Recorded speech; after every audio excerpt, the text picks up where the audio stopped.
What we're looking at today is the rebirth of the Skeleton Warriors.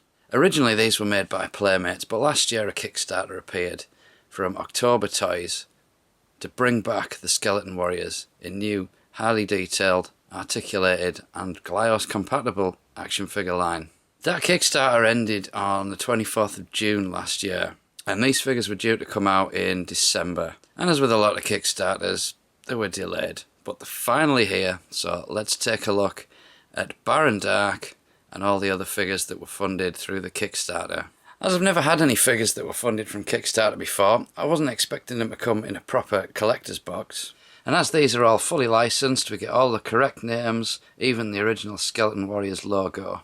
The box does actually remind me of a smaller version of the Star Wars Black Series, only with a little bit more colour. And as you can see, they put a lot more effort into the bio on this figure. And also we can see these are fully licensed by the Goddard Film Group. And some names to note on there, Aileen Gasper and George Gasper. That's the couple that were behind this Kickstarter project. Within the box, the figure comes in a plastic clamshell and a black backing tray. But it's really nice. There's no tape on here to worry about, only a little bit holding the sword in place. So this is Baron Dark, and the first thing that strikes you when you look at this guy is just how well sculpted and painted this is. When you compare him to the original Skeleton Warriors line, this guy is leagues beyond. Clearly no expense has been spared with this figure, from the weathering on the cape to every little last detail on the sword being properly painted and weathered. The prototype photos look really good, but to see this come all the way through production and still look as good is amazing. He's also really well articulated, so two-handed sword pose, no problem for this guy. So as this is a brand new figure line, let's take a look at how this thing can move. So first off, we'll get rid of his sword, and we'll start at the bottom.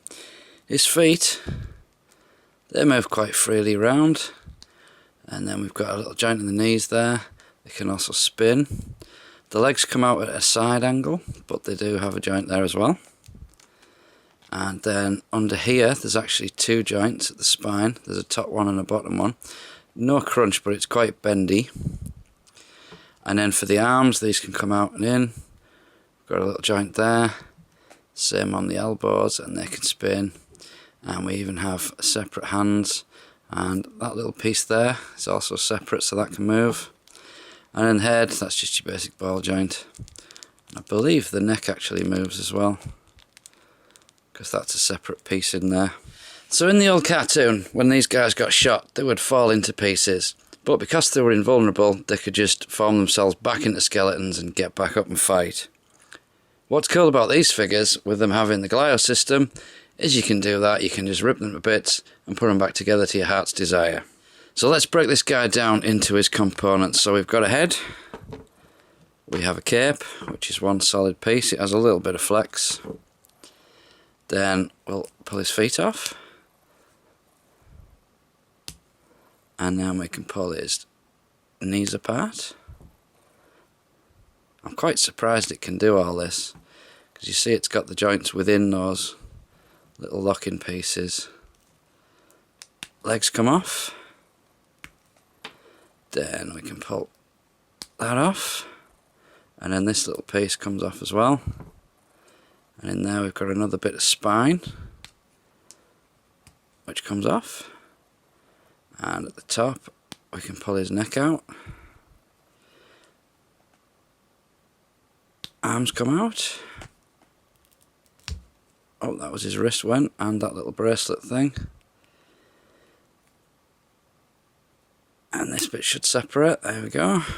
So as you can see, this guy comes in many pieces, and the quality of the plastic's really nice. It doesn't feel like it's going to break on you at any point. My only bit of concern really is the rib cage. It does feel a little bit squashy. The first time I did it, I managed to push that right down. I would sort of fear these bits snapping more than anything else. But so far so good, and as all the proposed figures in this line will have this Glyos compatibility, you can mix and match to your heart's content, and you can even mix and match this with any other Glyos compatible product. And when you finish messing around pulling him apart, he goes back together really easily. He does have one little problem though. When you put him in a non-dynamic pose, he does tend to fall over. And so you can get an idea just how big he is, here he is sandwiched between a 3 3/4 figure and a 6-inch figure. So I am very happy with this figure, but this was a Kickstarter, And you always get something extra in Kickstarter. So what else did they send me? So they also sent me this nice art card featuring the full Skeleton Warriors lineup. Along the bottom from left to right we've got Dr. Cyborn, Oracular, Baron Dark, Dagger and Shriek. And up the top we've got the good guys, we've got Ursak the Guardian, Grimskull, Prince Lightstar and Talon. And all of these were released as figures back in the day, barring one, which was Talon.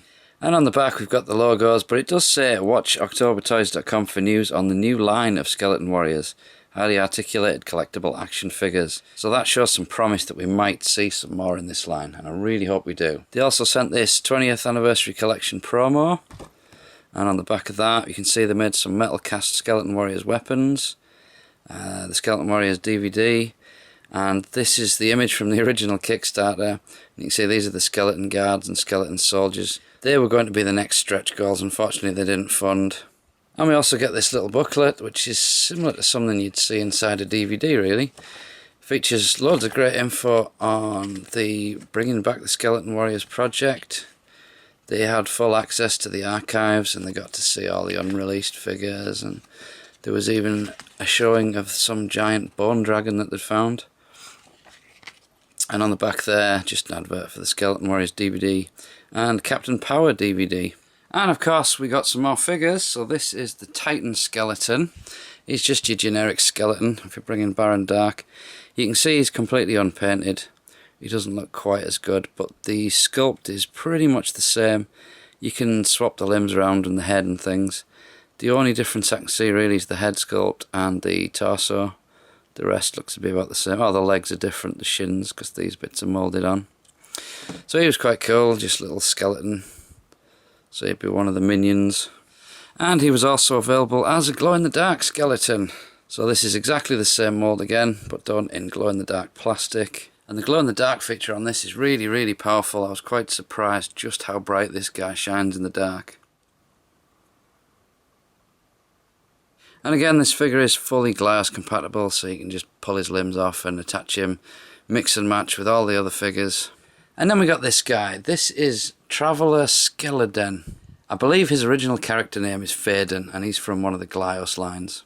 But as part of the Kickstarter, we could get an exclusive skeletal version of him. So this guy's pretty cool. He's not as articulated as the main Skeleton Warriors, but he does come into a lot of little pieces, and you can take him apart. And he even comes with some alternate bits, so we can take all these skeletal pieces off and basically build him into a normal purple guy. So this comes apart into tons of little bits. He's a little bit fiddly. And then you've got these little shin guards come off. You've got to take the feet off though. So he just pops back together, and then where we've removed pieces they actually give you some alternate bits where the skeletal pieces were. And then once you've got his body back together, he comes with an alternate head, so you can have him, I think that's his original form, and then we can say he's an alien and Baron Dark turned him into a skeleton. He's quite nifty, but as you can see, scale wise he's quite small. And we also got some Kickstarter exclusive Lightstar blue crystal versions of the Titan skeleton, and even one of Baron Dark, which comes in an identical box to the original figure, but everything on that one is transparent blue, including the sword, which actually looks quite good.